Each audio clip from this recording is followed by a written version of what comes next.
किस लिए धरना शुरू किया गया है, मकसद क्या है और कब तक ये धरना चलेगा? जब तक हमारी ये मांग पूरी नहीं हो जाती तो आंदोलन है, युद्ध है, जल और भूमि युद्ध। तो जब तक जल और भूमि युद्ध की सफलता नहीं हो जाएगी ये धरना जारी रहेगा। और धरना यानी ये तो पूरे हरियाणा में शुरू होगा। ये आंदोलन तो बहुत आगे जाना है। इसमें जो हमारी जो मुख्य मांगे हैं वो एक तो जो जमीन अधिग्रहण हुआ है और भी ट्रेल में, उसके बारे में जो आज जो वर्तमान में जो मुआवजा दिया जा रहा है वो कानून का घोर उल्लंघन करके दिया जा रहा है। कानून कुछ है और मुआवजा कुछ दिया गया, और जो वर्तमान में मुआवजा उससे 5 गुना ज्यादा मुआवजा हमारा बनता है। एक तो ये हमारी लड़ाई है, और दूसरा जो SYL का पानी है वो हरियाणा को इतने सालों से नहीं मिला। अब हरियाणा में कैंसर की बीमारी बढ़ रही है। क्यों बढ़ रही है? हमारी जो नीचे का पानी है वो बढ़िया नहीं है, और नीचे के पानी के ऊपर हरियाणा निर्भर है। तो कैंसर की बीमारी से बचने के लिए जनहित में, और वैसे भी खेती और हमें पीने के लिए चाहिए जो हरियाणा के पास कम है, तो SYL के पानी को लाने के लिए लड़ाई लड़ी जाएगी।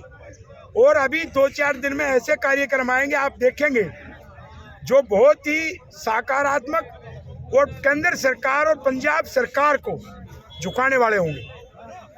हरियाणा रेल ऑर्बिटल कॉरिडोर बन रहा है, उसका मुआवजा किस हिसाब से कैलकुलेट किया और क्या होना चाहिए? जो मुआवजा कैलकुलेट किया उसमें जो गुणांक लगाते हैं, फैक्टर जिसको बोलते हैं, वो फैक्टर हमें 1.25 और 1.5 का दिया है, लेकिन वो है 2 का फैक्टर, और सोलिटियम मिला के वो 4 गुना मिलता है। इन्होंने दिया 2.5 गुना, तो 1.5 गुना का था, जिसमें देहाती भाषा में बोलते डंडी मार के हाड़ मार के। उसके बाद जो ये रोड जा रहा है, इस रोड के ऊपर एक कानून है कि जो राष्ट्रीय राजमार्ग है उसको दुगना देना पड़ेगा। तो इन्होंने साधारण जमीन का रेट दिया है, रोड का नहीं दिया। तो रोड के साथ लगती जो 2 किलोमीटर तक जमीन है उसका दुगना रेट मिलता है, ये भी कमी छोड़ दी। दूसरा, एक सोशल इम्पैक्ट असेसमेंट स्टडी इन्होंने नहीं की, और उसमें रोजगार की व्यवस्था है। तो रिहेबिलिटेशन के लिए जो SIA नहीं की, उसमें टोटल मुआवजे का हमें 75% अलग से मिलना चाहिए। ये मैं नहीं बोल रहा हूँ, ये कानून कहता है। अब अगर सरकार नहीं मानती तो क्या करेंगे? सरकार को मनाएंगे। सरकार हमारी प्रजातंत्र में, प्रधानमंत्री हमारा, मुख्यमंत्री हमारा, हम उनके, क्यों नहीं मानेंगे? कोर्ट में पिटीशन फाइल कर रहे हैं। ये कोर्ट की तो बहुत बाद की बात होती है, हम तो पहले ही जीतते आए, हम जीतेंगे।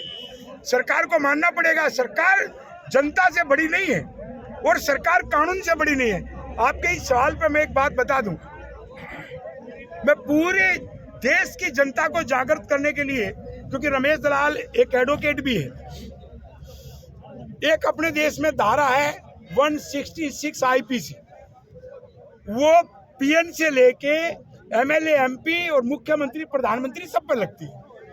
वो धारा है disobeying law by public servant.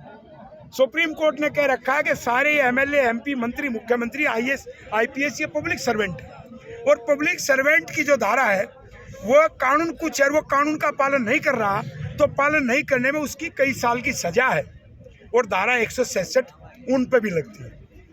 तो कानून हमारे पक्ष में है, नहीं तो मुकदमे उन पे बनेंगे, हमारे पे क्यों बनेंगे? जो नहीं देगा उस पर मुकदमा बनवाएंगे, FIR दर्ज करवाएंगे, लेकिन अपना मुआवजा हम लेकर के छोड़ेंगे। आगे रोड भी जाम करेंगे।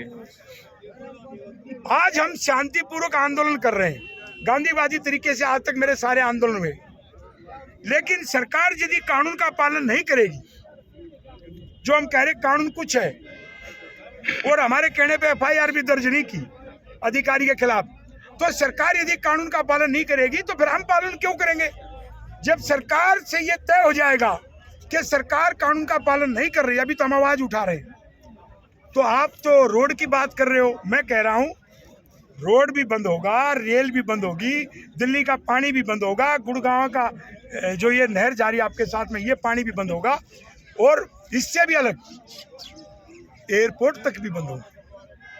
ये आंदोलन है, और ये जनता का आंदोलन जनता के हित में है, और कानून के अनुसार हम बात कर रहे हैं। तो कानून का पालन सरकार करेगी तो हम करेंगे, और सरकार कानून का पालन नहीं करेगी तो हम भी उल्लंघन करेंगे। जब देश का मुख्यमंत्री प्रधानमंत्री कानून का उल्लंघन करेगा, और जिले का कलेक्टर और जिले का SP कानून का उल्लंघन करेगा, तो फिर आम नागरिक वो भी कानून का उल्लंघन करेगा। सरकार को कोई अल्टीमेटम भी दिया गया?